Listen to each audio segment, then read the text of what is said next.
distintivos. Cuando hablamos de grafemas, entonces nos vamos a referir a la unidad mínima al escribir. Los fonemas eran la unidad mínima al hablar, ahora los grafemas la unidad mínima al escribir.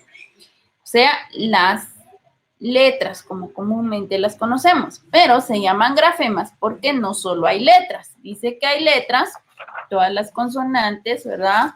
Las vocales son letras, pero también hay 5 dígrafos, o sea que son formadas, ¿verdad? Por 2 letras. Y estos 5 dígrafos que se utilizan en el español son la CH, o sea, la Ch, la Q, porque nunca escribimos solo la Q, sino siempre va con la U, la doble L, la G y la U, y la doble R. Muy bien. Y aparte hay 2 grafemas especiales. Cuando decimos especiales es que tienen ciertas funciones, ¿verdad? Entonces, entre ellos está la H, ¿verdad? Que dice que es muda, o sea que no suena, pero tiene otra función. Entonces, a la H que no suena, ¿verdad? Pero nosotros debemos aprender qué palabras hay con H, porque aunque no suene, a la hora de escribir, como estamos hablando de grafemas, entonces debemos colocarlas si no tenemos faltas de ortografía. Por ejemplo, habilidad, anhelo, zanahoria, hoy, hueso, ¿verdad? No suena, pero sí hay que escribirla. Y la otra función es la H aspirada. La H cuando suena como J, ¿sí? Estas son aspiradas porque las hemos tomado de otros lados, ¿verdad? O mantenemos estas palabras que están en otro idioma posiblemente, o de otros lados, por ejemplo, Hawái, haiku, Hitler, ¿verdad? Helsinki, Doha, hámster, ¿verdad? Lo tomamos de otro idioma y entonces se queda y suena como J, pero como ya son palabras aceptadas por la Real Academia Española, entonces se deben escribir con H y suena como con esa misma entonación que fueron adquiridas, ¿verdad? Entonces son las 2 funciones de la H, H muda y H aspirada. Muy bien. Y dijimos que eran 2 grafemas. Entonces el otro grafema es la X. ¿Sí? La X, esta X es la que suena como X, ¿sí? En axila, examen, exhibir, y la X que puede sonar como S, ¿sí? En escenografía, serografía, ¿sí? Entonces, esa es otra forma. Y aparte, hay unas excepciones.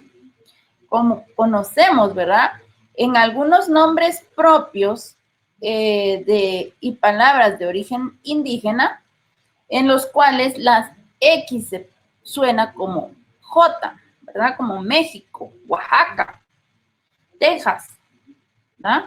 Algunos dicen Texas, pero lo correcto es Texas. O el fonema especial SH. SH es un fonema que, o sea, sh, ¿sí? La sh. Y esta no aparece aquí, sino que es parte especial de los grafemas. Y entonces el fonema suena como SH, pero lo correcto es con X, como Shela, Shelahu, ¿verdad? Sholko. No se escribe con SH porque ese es el fonema. O sea, solo suena sh, pero es con X. Entonces esto es muy importante, ¿verdad? Muy bien. Entonces decíamos que era la unidad mínima al escribir o del valor en la escritura. Hay una distinción gráfica, ¿verdad? Por eso se llaman grafemas, porque grafo es de trazo, ¿verdad? Entonces, por eso, y lo trazamos, ¿verdad? En el papel, en la hoja donde estemos escribiendo, en la pizarra, en la computadora, entonces vamos a ir trazando, ¿verdad? Ya impreso tiene que estar bien trazado, o bien el trazo de la letra, entonces, del grafema, mejor dicho. dice, ¿verdad? Entonces, que esto identifica la diversidad de significados, como habíamos dicho, ¿verdad? No era lo mismo decir sobre que pobre, ¿sí? O afónico que atónico. Entonces, y a la hora de escribir, lo mismo, ¿verdad? Y cuando es importante, ¿verdad? Y tienen que ir relacionados los fonemas con los grafemas, porque si yo solo digo, no pronuncio bien, ¿verdad? Yo digo casa, ¿sí? Casa. Y entonces yo puedo, el que está escuchando, puede escribir casa, como la casa donde viven, ¿verdad? Con S. Pero yo estaba hablando de la casa, ¿sí? O sea, de casó, ¿sí? De casar, del verbo casar. Entonces, sí, hay diferencia con eso. Es una letra, ¿verdad? La diferencia, pero ya está mal escrito o tiene completamente otro significado, ¿verdad? Entonces, por eso es importante conocer de los fonemas y grafemas. Muy bien, ahora vamos a hablar de los rasgos distintivos. Los rasgos distintivos, ¿verdad? Nos sirven para diferenciar entre dos o más signos y tiene características articulatorias. Cuando hablamos de articulatorios, el movimiento que permite, ¿verdad?, hacer el aparato fonador. Ya habíamos hablado un poco del aparato fonador, que es todos los órganos que tenemos en el cuerpo, principalmente en la cabeza, ¿verdad?, en la región de la cabeza, y nos van a permitir articular estos fonemas y después para poder convertirlos a grafemas, ¿verdad? Entonces, decíamos articulación, ¿verdad? El movimiento. Y hay diferentes modos de articulación y el lugar de la o zona de articulación. Entonces, esto es importante porque son la forma en que hacemos los movimientos y el lugar donde ocurre ese movimiento. Y esto nos va a dar 4 parámetros, ¿sí? Entre estos 4 parámetros está por el lugar o zona de articulación, entonces las vocales pueden ser palatales y consonantes labiodentales. ¿Qué significa esto?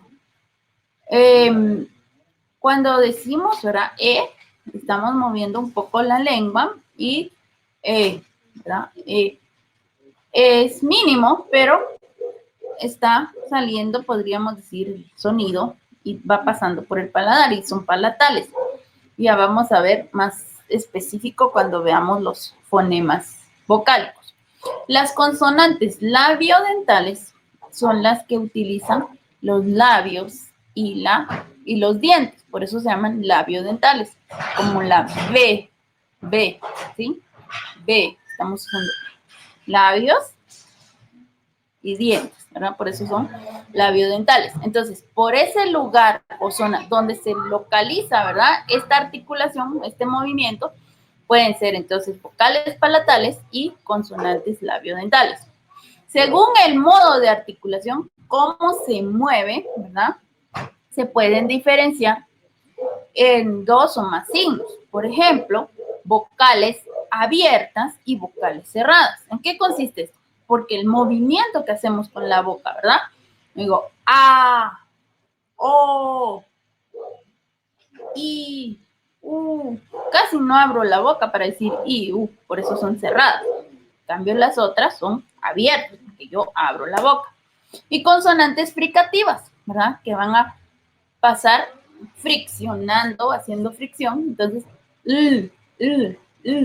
¿sí? Yo muevo. ¿Sí? Para decir flor, ¿verdad? Entonces, también pasa rozando el aire. Cuando ustedes lo pronuncian y se dan cuenta de esta pronunciación, se siente esa fricción que había. O hay también consonantes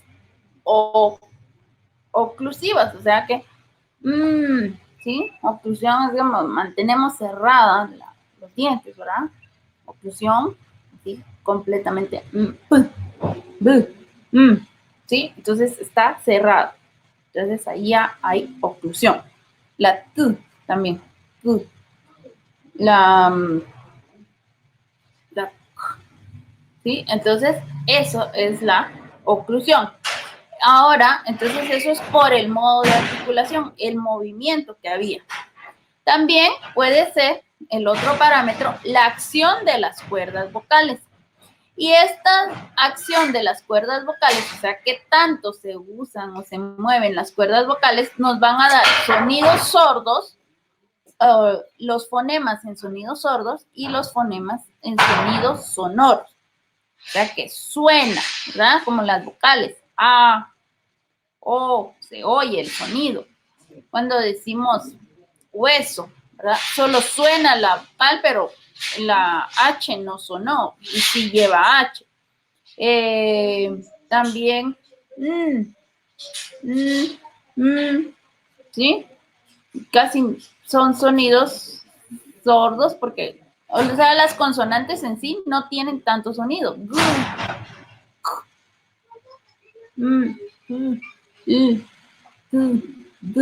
No suena tanto, pero si yo digo David, ya la A me da un poco más de fuerza. Entonces, las vocales son sonidos sonoros, o sea, se suena, ¿verdad? La R, esa sí suena, pero las demás casi no suenan, entonces son sonidos sordos. Y por último, o sea, el cuarto parámetro es la ausencia o presencia de obstrucción en la salida del aire. Y esto es lo que va a dividir, o sea, esta presencia o ausencia de obstáculos para que salga el aire, van a dividir en vocales y consonantes los grafemas, los fonemas, ¿verdad? Entonces, a eso se refiere todo lo relacionado con los rasgos distintivos, o sea, los rasgos que van a dar esta distinción, ¿verdad? O que van a permitir que se den estos diferentes